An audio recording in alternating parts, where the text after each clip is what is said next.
Hey, what's up, everybody? This is Dr. B. We're going to take a look at the vertebral column. The first vertebra we're going to look at in the vertebral column is going to be our lumbar vertebra. Now, when you look at the lumbar vertebra, you'll notice that it has a very large vertebral body. All right, this is the vertebral body here. Okay, it's going to be the largest because the lumbar vertebra are at the base of the spine, so they have to support all the other vertebrae stacked on top of them. The lumbar vertebra is going to face anteriorly. Posteriorly, here we're going to have the spinous process. You'll notice that the spinous process on the lumbar vertebra is a very rounded, kind of dull spinous process, and it's going to point almost directly posteriorly.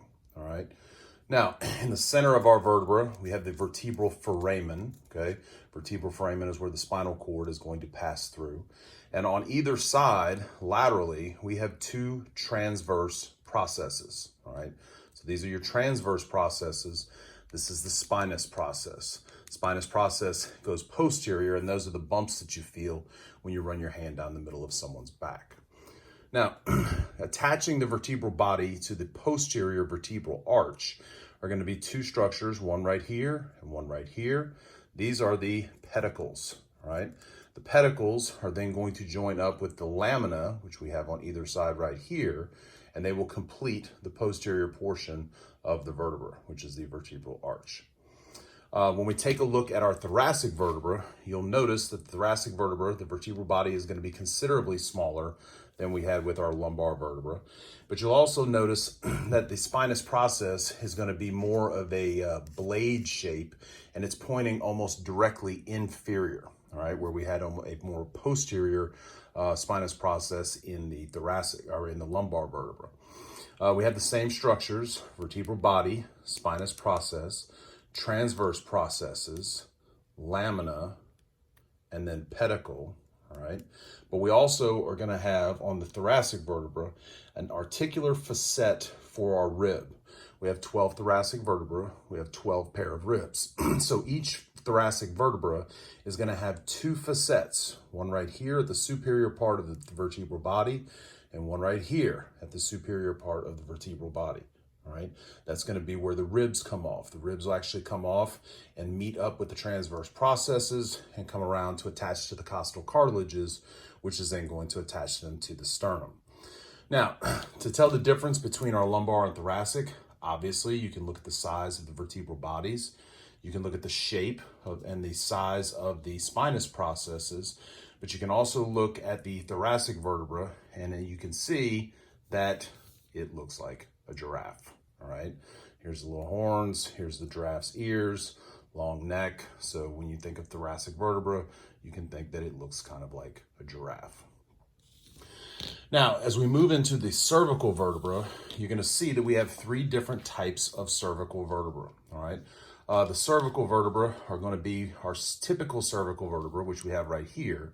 This is going to be the vertebra that we find from areas between C3 and C7. Then we have our C2, which is our axis. And then we have our C1, which is our atlas. All right. So atlas is going to sit on top of axis like that. But you'll notice when you look at the cervical vertebra that the one main difference between the cervical vertebra that we have with our thoracic vertebra and our lumbar vertebra is going to be that we have three foramen. All right. With our thoracic and our lumbar, we just had our vertebral foramen. With these three, we're going to have a vertebral foramen, but we're also going to have in the transverse processes two transverse foramen. So let's take a look first at our cervical vertebra, okay, our typical cervical vertebra. So again, we've got our vertebral body here, all right? We have our vertebral foramen here. We have our lamina, okay? We have our pedicle. We have our transverse processes, and then you'll notice in each transverse process, we have additional foramen, okay? Those will be our transverse foramen.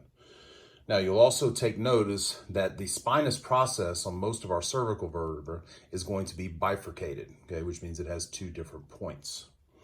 So this will be our regular cervical vertebra, and you'll see it differs from our C2, which is our axis, because axis is going to have this process of bone sticking up right here, which is called the dens process, all right? So with our C2 vertebra, this is axis.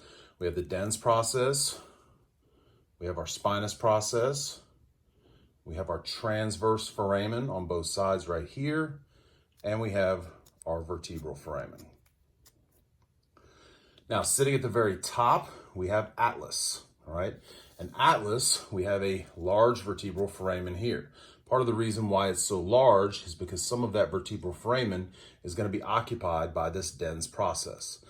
The dens process allows for C1 to sit on top of and rotate around the dens process. The majority of the rotation that we get in the cervical spine is going to come between these two vertebrae. Now, you'll also notice that because of that dens process, we lack a vertebral body here at the anterior part of C1. So on C1, we have some new parts that we haven't seen so far. One is the anterior arch. This is our anterior arch right here. The posterior arch is back here. We have transverse foramen again because it is a cervical vertebra. Those transverse foramen are going to be in our transverse processes.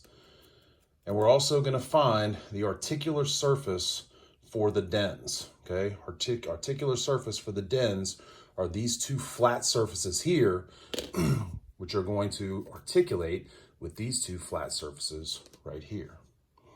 And that's your C1, C2, typical cervical vertebra, thoracic vertebra, and lumbar vertebra.